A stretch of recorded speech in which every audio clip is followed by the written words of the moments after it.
Remember, the only thing that is required for us to call this practice a practice of yoga is to first show up and really to just breathe.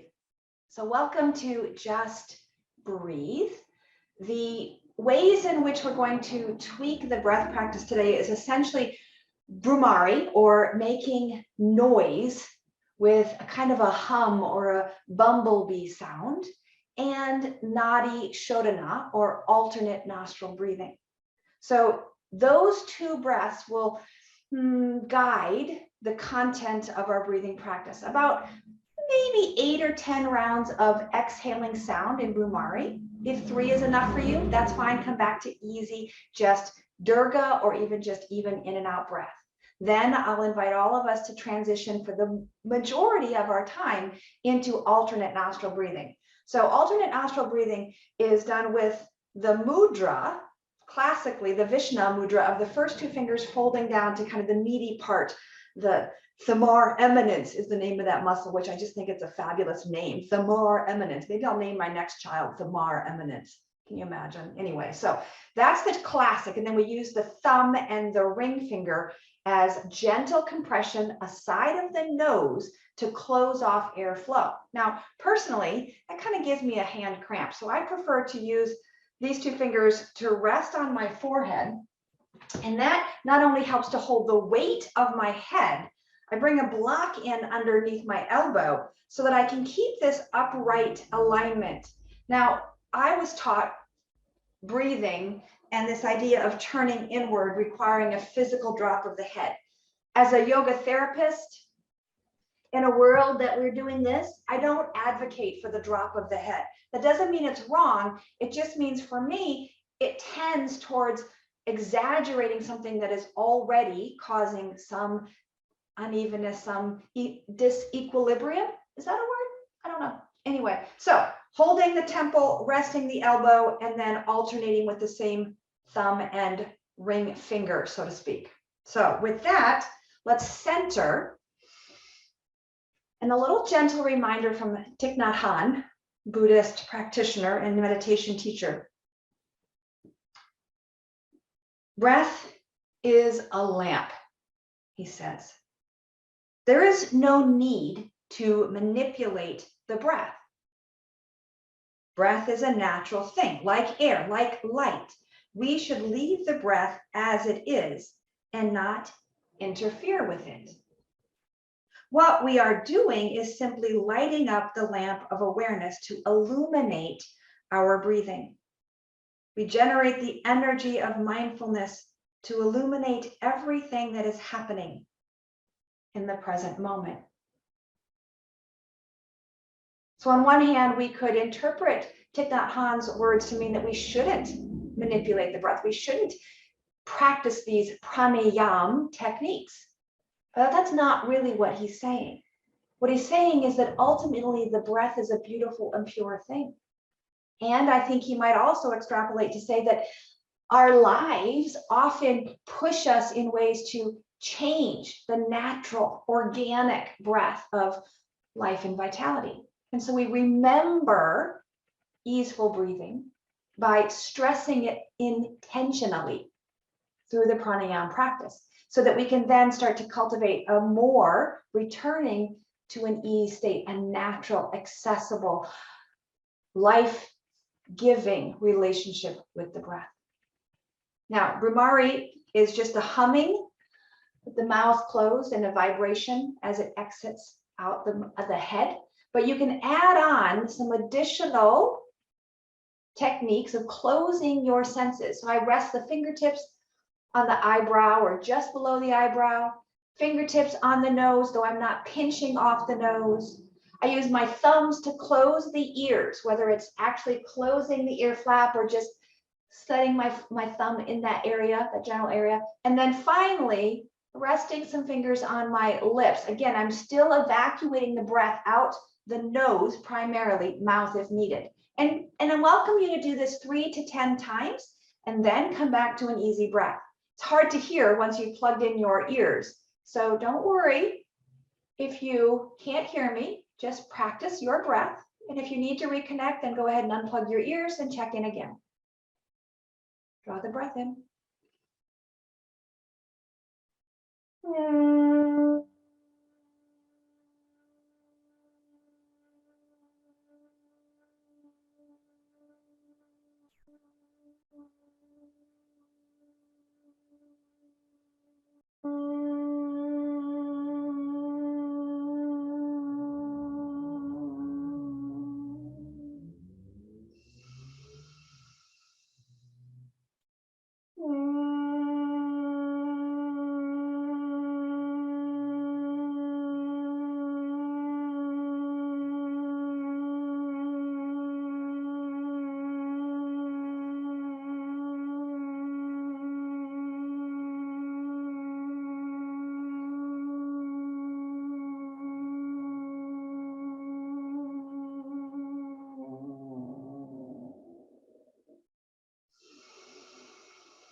When you've had enough or feel complete in your Rumari, your bumblebee breath, notice the consequences, the echo, the after effects.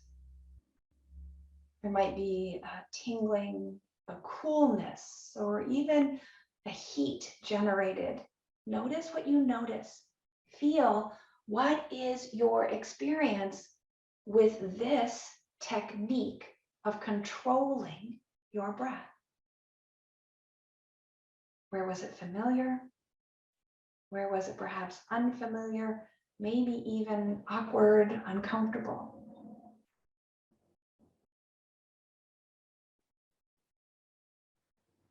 And particularly if it was awkward, uncomfortable, or even anxiety provoking, stay in the grounded breath as long as you need of just breathing in and out. And then, if and when you're ready, set up for alternate nostril breathing, nadi, shodhana, right? Nadi is the channels. Shodhana roughly translates to that alternating in the left, out the right, then back in the right and out the left. That's one round. So I'll start with us together. You can join me when you're ready. Inhale to the left side.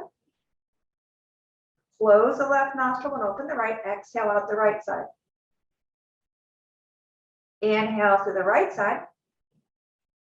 Close the thumb, open the finger, exhale out the left. That's one round. In left, out right. In right, out left. Now your tempo should match your even, easy breath, at least for today's intention.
As you exhale out the left side,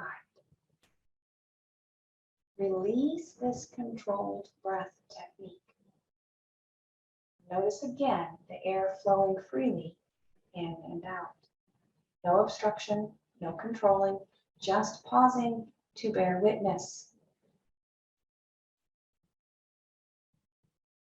As Rolf Gates says, the inhalation is our practice. Exhalation is our dharma, our gift, our returning to the oneness that is the universe. Likewise, when we breathe as a practice, it is the preparation for whatever work might come next.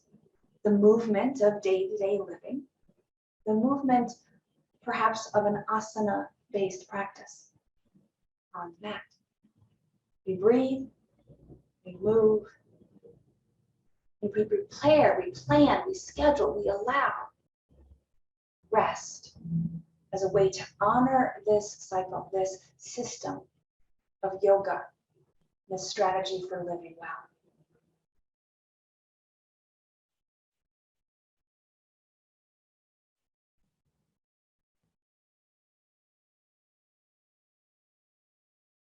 As you move into what's next for you, be it a movement of mind, of shuffling papers, of moving your body, notice how the breath prepares you for that work and attends to your needs throughout that effort.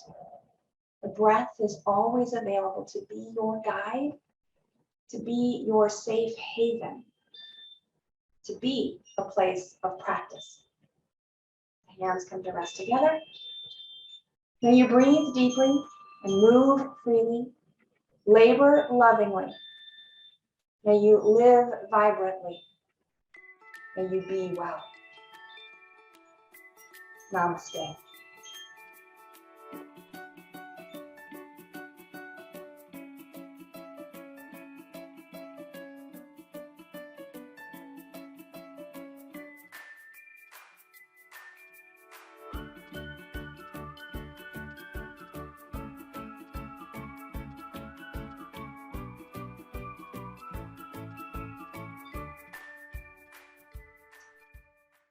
So it wasn't me this time. What's that? The alarm wasn't me this time. No, it was my alarm. It's time to be done. So I have to, actually, ironically enough, I have to set it before I even open the window because otherwise I forget. So that way, I hope, is a way to not only create that container space of our practice, but also honor the schedule so you can get back to what you're doing.